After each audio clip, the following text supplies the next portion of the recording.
Mas nós iremos fazer um resumo, rapidamente, do que de fato foi a Reforma Protestante.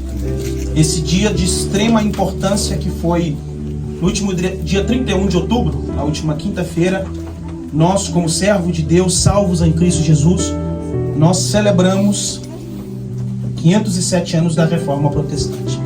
Eu preciso, então, explicar para você qual foi a forma da igreja, como a igreja perdeu a sua forma e como começou a reforma. É sabido de todos nós que Jesus veio à terra, nascido de uma Virgem Maria, seu pai carpinteiro quando nascido, seu pai José carpinteiro. Quando nascido, a Bíblia diz que ele é colocado em uma manjedoura, e Jesus, é claro que ele era uma criança diferenciada, porque a Bíblia diz que com 12 anos de idade ele estava ensinando os doutores da época, ele estava ensinando os mestres da lei, a ponto de todos eles se maravilharem da sabedoria, do conhecimento que Jesus tinha. E é interessante que após o episódio de que Jesus aparece com 12 anos de idade, ensinando para os mestres da lei, Jesus fica em um anonimato por 18 anos. E aqui, eu preciso te fazer entender que ninguém se prepara para o ministério da noite para o dia.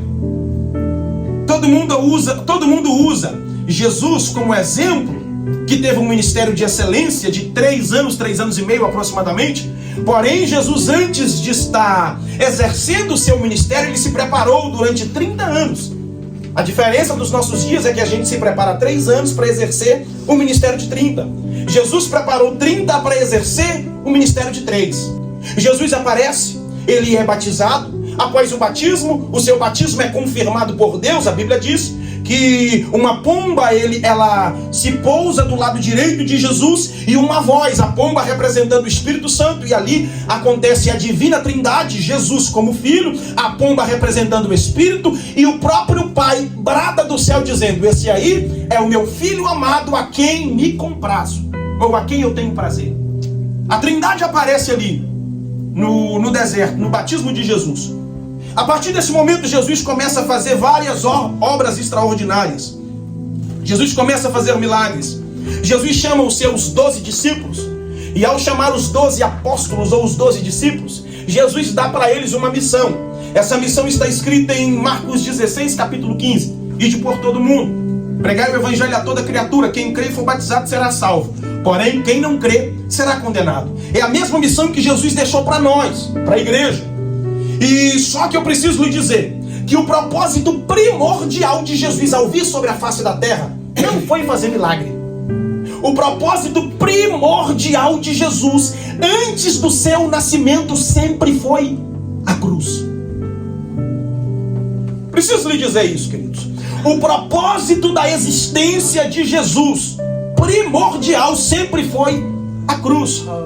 A ponto de João, escrevendo ao Apocalipse, dizer no capítulo 13, versículo 8, que Cristo é o Cordeiro morto desde ou antes de a fundação do mundo. Sabe o que João está dizendo, escrevendo ao Apocalipse? É que antes de Deus dizer haja luz, Deus já enxergava Jesus de braços abertos na cruz, dizendo tetelestai, está consumado. Agora eu preciso que você redobre a sua atenção a partir desse momento. A igreja de Jesus nasce em Atos dos Apóstolos, capítulo 2.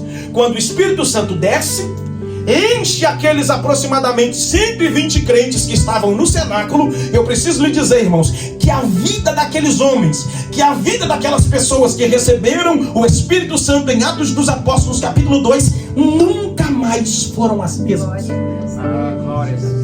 Só para você ter noção, eles recebem o Espírito Santo no capítulo 2, e a partir daquele dia, uma das características que o Espírito Santo deixa na vida de cada um deles é que eles têm sede de pregar o Evangelho. Eles têm sede de ganhar almas. A igreja tomou a sua forma. E qual era a forma da igreja? A maior característica da igreja primitiva sempre foi, capítulo 2 e verso 42 de Atos dos Apóstolos: e perseverava na doutrina dos apóstolos. Já preguei sobre isso aqui. Perseverava na doutrina dos apóstolos, na comunhão, no partir do pão e nas orações. Essa era a igreja de Atos dos Apóstolos. A forma da igreja era perseverar. Perseverar onde? Na doutrina dos apóstolos. O que era a doutrina dos apóstolos? Doutrina dos apóstolos era exatamente o ensinamento de Jesus. Aquilo que Jesus deixou para os apóstolos. Eu preciso dizer para os irmãos que o fato de Jesus não estar no meio deles em corpo físico não deu a eles legalidade para não dar continuidade à palavra que Jesus um dia havia pregado. Eles tinham a missão de dar continuidade daquilo que Jesus um dia começou a pregar. Perseverava na doutrina dos apóstolos, na comunhão, eles eram unidos. Eles faziam o Salmo 133 valer sobre a vida deles. Só com bom e com suave que os irmãos sejam unidos. Aleluia. Não tinha partidarismo dentro daquela igreja. Aleluia. Eles eram unidos.